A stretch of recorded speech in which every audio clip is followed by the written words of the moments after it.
আজকে সকালে ব্রাজিল আর কলম্বিয়ার খেলা গেল। এটা হলো ফিফা বিশ্বকাপ বাছাই পর্ব গেছে। তো এই বাছাই পর্বতে প্রথম 6 মিনিটের মাথায় ব্রাজিল গোল দিয়ে ফেলছিল। তো এটা ব্রাজিলিয়ানদের জন্য খুব আনন্দের একটা বিষয়। গোল দিতে পারলে ওরা খুব খুশি হয়। এটা সবাই আমাদের দল যে দলই গোল দিবে সেই দলের সাপোর্টাররা খুশি হবে, এটাই স্বাভাবিক। তো তারপরে আবার সেকেন্ড যখন আবার একটা গোল দিয়ে ফেললো, কেমন যেন একটা থমথমে একটা অবস্থা হয়ে গেছিল।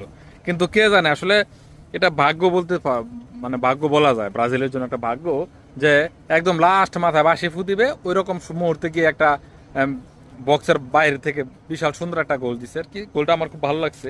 ব্রাজিল খেলে ভালো, কিন্তু হলুদ কার্ডও বেশি পায়।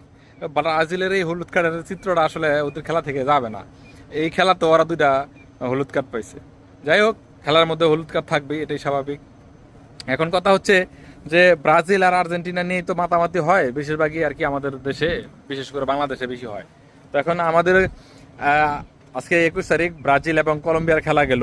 কালকে হলো আর্জেন্টিনা বিশ্ব চ্যাম্পিয়ন, আর্জেন্টিনা এবং উরুগুয়ের খেলা আছে আর কি কালকে। তো যারা ব্রাজিলিয়ান ফ্যান যারা আছেন তারা আবার আমাদের খেলাটা দেখেন, কারণ আপনারা যদি আবার আমাদের খেলা না দেখেন তাহলে আবার খেলা সম্পর্কে ধারণা না থাকলে 2-4টা পোস্ট করতে পারবেন না আপনারা। যেমন আমরা যারা আর্জেন্টিয়ান ফ্যান যারা আছি আর কি, তারা কিন্তু ব্রাজিলের খেলা কষ্ট হলেও দেখি। কি কারণে দেখি?